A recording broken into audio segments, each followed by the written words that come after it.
तो शेख हसीना से जुड़ी ये बड़ी जानकारी, बड़ा अपडेट, जहां 14 घंटों से हिंडन के सेफ हाउस में शेख हसीना हैं। ब्रिटेन से ग्रीन सिग्नल का इंतजार शेख हसीना कर रही हैं। बांग्लादेश के हालात पर पीएमओ की भी नजर है, बैठकें भी की जा रही हैं। नवीन निशांत हमारे साथ जुड़ गए हैं। नवीन, क्या अपडेट मिल रही है? शेख हसीना सेफ हाउस में हैं, हिंडन एयरबेस पर कल वो पहुंची, एनएसए अजीत डोभाल से उनकी मुलाकात हुई है। अब बैठकें लगातार भारत में भी चल रही हैं और किस तरह की तैयारी की जा रही है, क्योंकि बांग्लादेश के हालात पर पीएमओ ने भी लगातार नजर बनाई हुई है। बिल्कुल, देखिए बता दें कि इस वक्त हम हिंडन एयरफोर्स स्टेशन के बाहर ही मौजूद हैं। तस्वीरें आपको दिखा दें कि ये देखिए हिंडन एयरफोर्स का स्टेशन है और इसी में पिछले 14 घंटे से भी ज़्यादा समय से शेख हसीना यहाँ मौजूद है और बताया जा रहा है कि अंदर ही जो गेस्ट हाउस है वहीं पर शेख हसीना अपनी बहन के साथ मौजूद हैं और इंतजार किया जा रहा है जो एक फॉरेन डिप्लोमेसी होती है, यानी शेख हसीना बाहर जाना चाहती हैं लेकिन अभी तक उन्हें मंजूरी नहीं मिल सकी है।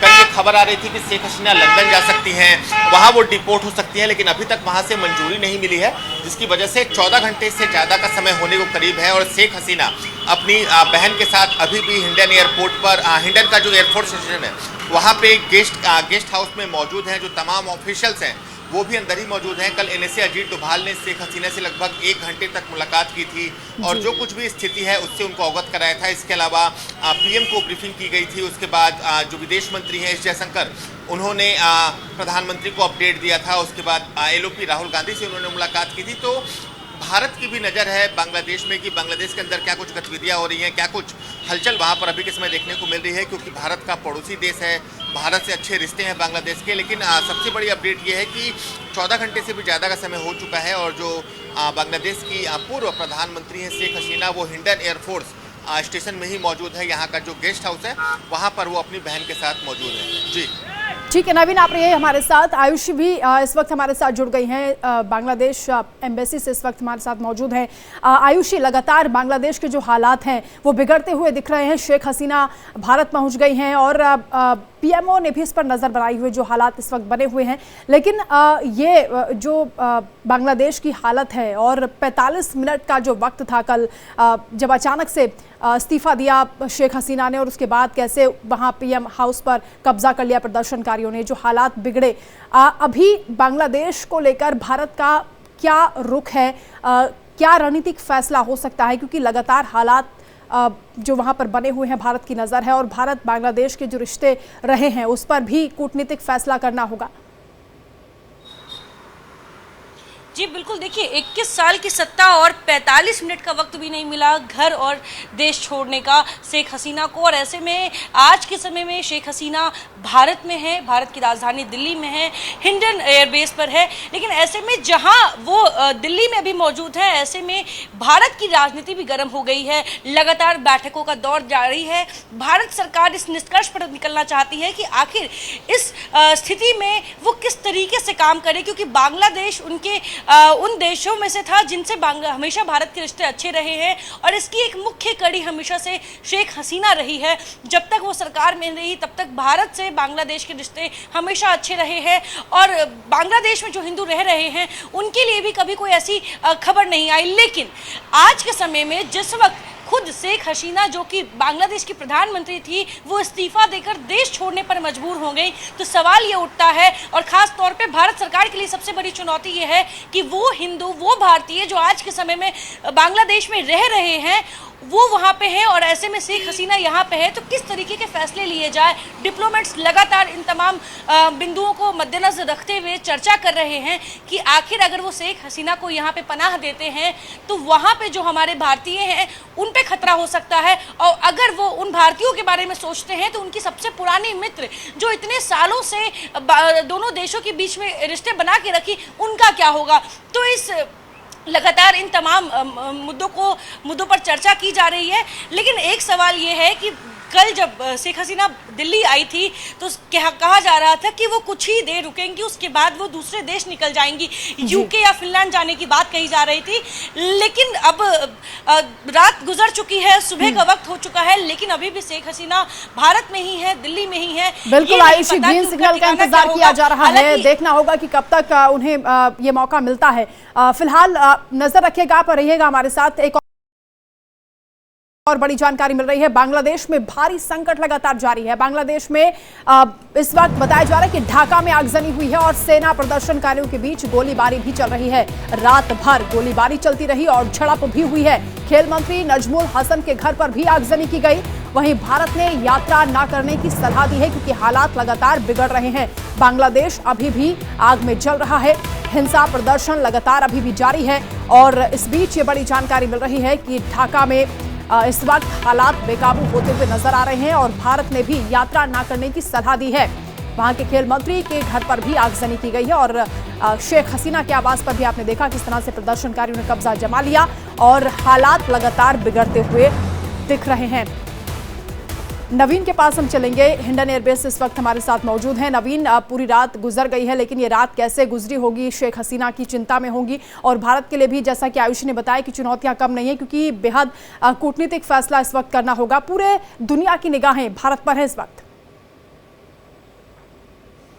बिल्कुल, देखिए बता दें कि क्योंकि बांग्लादेश में माहौल सही नहीं है, लगातार आगजनी और हिंसा की खबर आ रही है। कल तस्वीरें आई थी कि जो शेख हसीना का घर है, पार्लियामेंट है, उन तमाम जगहों पर जो अतिक्रमणकारी हैं उन्होंने कब्जा कर लिया था। लेकिन बड़ा सवाल ये है कि शेख हसीना का क्या होगा। अगर शेख हसीना को भारत पनाह देता है तो कहीं ना कहीं जो बांग्लादेश में हिंदू रह रहे हैं उनके ऊपर खतरा मंडराएगा, क्योंकि अभी तक खबर ऐसी आ रही थी कि शेख हसीना लंदन या फिनलैंड जा सकती हैं, लेकिन वहाँ से अभी तक उन्हें हरी झंडी नहीं मिली है। तो ऐसे में शेख हसीना भी भारत में है, लेकिन अगर वो लंबे समय तक भारत में रहती हैं तो निश्चित तौर पर बांग्लादेश में रह रहे हिंदुओं के ऊपर खतरा मंडरा सकता है, क्योंकि जो वहाँ की सरकार है, जो मुस्लिम लीग है, उनका ये साफ कहना है कि शेख हसीना जहाँ भी हो वहाँ पर प्रदर्शन हो, उस एम्बेसी के बाहर प्रदर्शन हो। तो ऐसे में भारत को बहुत सोच समझकर एक कूटनीतिक जो फैसला होता है वो लेना होगा। क्या शेख हसीना भारत रहती हैं तो वो कितने लंबे समय तक रहती हैं, क्योंकि जब शेख हसीना के पिता की हत्या हुई थी उस समय भी शेख हसीना लगभग 5 सालों तक भारत में रही थी, लेकिन उस समय स्थिति कुछ और अलग थी। अभी के समय तख्ता पलट हो चुका है, जो कमांड है वो कहीं ना कहीं सेना के हाथ में है। तो ऐसे में भारत को बहुत सोच समझकर फैसला लेना होगा और शायद यही वो वजह थी कि कल देर शाम अजीत डोभाल यहाँ पहुँचे थे। 1 घंटे तक शेख हसीना से मुलाकात की, प्रधानमंत्री को इससे अवगत कराया गया कंडीशंस के बारे में। तो निश्चित तौर पर सरकार भी हर स्थिति पर नज़र बनाए हुए है और कोई भी फैसला लेने से पहले सरकार सभी जो बिंदु हैं, सभी जो घटनाएं हैं, उस पर विचार करने के बाद ही फैसला लेगी। बिल्कुल नवीन, शेख हसीना के लिए भारत सबसे सेफ जगह है और इसीलिए सबसे पहला रुख उन्होंने भारत में किया। लेकिन अब आगे क्या फैसला करेंगी ये भी देखना दिलचस्प होगा क्योंकि सबकी निगाहें इस पर बनी हुई हैं। आप रहिए हमारे साथ और भी अपडेट आपसे लेंगे। एक और बड़ी जानकारी, बांग्लादेश में आरक्षण की आग इतना रौद्र रूप धारण कर लेगी किसी को पता नहीं था। महज 45 मिनट के तख्ता पलट ने पूरी दुनिया को चौंका दिया। बांग्लादेश में हिंसा को श्रीलंका के पूर्व में हुए सियासी हालात से जोड़कर देखा जा रहा है। ऐसे में सबसे ज्यादा अलर्ट इस वक्त भारत है। फिलहाल 4 तस्वीरें आपको दिखा रहे हैं जिसमें यह देखा जा सकता है कि किस तरह आरक्षण की आग थमने का नाम नहीं ले रही है। नवीन और आयुषी हमारे साथ लगातार जुड़े हैं। नवीन, हम तस्वीरें लगातार दर्शकों तक पहुंचा रहे हैं किस तरह से आरक्षण की आग फैली और उसके बाद कैसे बवाल हुआ और शेख हसीना को इस्तीफा देना पड़ा। भारत ने क्योंकि पहले भी बांग्लादेश की मदद की है जब जब संकट आया है शेख हसीना, इसीलिए ये जो मैत्री संबंध हैं भारत और बांग्लादेश के और खासतौर से शेख हसीना के साथ भी जो व्यक्तिगत संबंध प्रधानमंत्री नरेंद्र मोदी के देखे जाते हैं, इसीलिए उन्होंने भारत का रुख किया है। लेकिन क्योंकि कैबिनेट कमेटी ऑन सिक्योरिटी की भी मीटिंग प्रधानमंत्री मोदी ने बुलाई, किस तरह का फैसला हो सकता है क्योंकि विपक्ष भी इस वक्त चाहता है कि भारत कोई रणनीतिक फैसला करे। बिल्कुल, देखिए भारत के लिए कहीं ना कहीं एक चिंता की बात तो है, क्योंकि बांग्लादेश के साथ भारत के रिश्ते हमेशा से अच्छे रहे हैं, मैत्रीपूर्ण संबंध रहे हैं और शायद यही असर है कि भारत और बांग्लादेश के बीच चाहे वो रेल सेवा हो, चाहे वो सड़क सेवा हो, वो सुचारू रूप से चलती रहती है। लेकिन अभी के समय बांग्लादेश में तख्ता पलट हो चुका है। जो पूर्व प्रधानमंत्री हैं शेख हसीना, वो इस्तीफा देकर भारत में शरण ली हुई हैं। लेकिन ये भी गौर करने वाली बात है कि बांग्लादेश में अभी भी बहुत ज़्यादा संख्या में हिंदू रहते हैं, खासकर जो ढाका और जो बांग्लादेश से लगा, जो बंगाल से लगा हुआ हिस्सा है बांग्लादेश का, वहाँ पे बड़ी संख्या में हिंदू रहते हैं। अगर भारत शेख हसीना को पनाह देता है, यानी शेख हसीना भारत में रहने का फैसला करती हैं, तो फिर इसका खामियाजा कहीं ना कहीं वहाँ हिंदुओं को भुगतना पड़ सकता है, उनका नरसंहार हो सकता है। तो निश्चित तौर पर प्रधानमंत्री या फिर जो पीएमओ है उसकी भी निगाहें इन तमाम तथ्यों पर है कि आखिर बांग्लादेश में क्या हो रहा है, वहाँ की सरकार क्या चाहती है। क्योंकि वहाँ अंतरिम सरकार बनाने की बात चल रही है। एक अंतरिम सरकार बनाई भी गई है, तमाम राजनीतिक पार्टियां जो वहाँ पर मौजूद हैं उनसे बात की जा रही है सेना द्वारा। लेकिन अभी के समय वहाँ देखें तो सेना का ही शासन है, जो आर्मी है उसका बिल्कुल नवीन, हालात लगातार बिगड़ रहे हैं और ये भी बताया जा रहा है कि वहां से 518 कैदी और कुछ आतंकवादी भी फरार हो गए हैं। आयुषी, क्या डिटेल्स मिल रही है, क्योंकि आवाजाही पर ब्रेक लगा दिया है, ट्रेनें रद्द कर दी गई हैं और भारत ने फ्लाइट्स को भी कैंसिल कर दिया है। जी देखिए, बांग्लादेश में एक एक्टिव संगठन है जमाते इस्लाम, उसने ऐलान किया है कि शेख हसीना जिस भी देश में जाए, जहां भी जाए, वहां लोग प्रदर्शन करें, खासतौर पर जो इस्लामी धर्म से जुड़े हैं, इस्लाम धर्म से जुड़े हैं, वो प्रदर्शन करें। तो इसको मद्देनजर रखते हुए, क्योंकि शेख हसीना अभी भारत में है और जो अंतर्द्वंद अभी देश के अंदर चल रहा है बांग्लादेश में, उसका असर भारत पे ना हो, इसको लेकर कहीं ना कहीं जो सिक्योरिटी है वो बढ़ा दी गई है। आपको बता दें, पूरी दिल्ली हाई अलर्ट पे। मैं एक तस्वीर दिखाना चाहूंगी, मैं अभी बांग्लादेश हाई कमीशन के बाहर मौजूद हूँ। आप देख सकते हैं किस तरीके से बैरिकेटिंग से पूरे बांग्लादेश हाई कमीशन को कवर किया हुआ है, सिक्योर किया गया है। इसके साथ ही पुलिस की भारी फौज जो कल देर शाम से ही यहाँ तैनात है, वो लगातार बढ़ाई जा रही है। कल देर रात कई बड़े अधिकारी आकर यहाँ पे निरीक्षण भी करते हैं, ये सुनिश्चित करने की कोशिश करते हैं कि बांग्लादेश हाई कमीशन के आसपास कोई भी ऐसी गतिविधि ना हो जो सुर्खियां बटोरे। इसके अलावा जितनी भी गाड़ियां यहां से आ जा रही हैं, उनकी भी चेकिंग कल देर शाम से लगातार की जा रही है, क्योंकि बांग्लादेश हाई कमीशन कहीं ना कहीं अभी रेड अलर्ट के जोन में आ गया है, क्योंकि शेख हसीना इस्तीफा देकर भारत आई हैं। आज के समय में पूरा बांग्लादेश जल रहा है, प्रदर्शनकारी सड़कों पे हैं और इसमें कई ऐसे संगठन हैं जो एक्टिव हो गए हैं।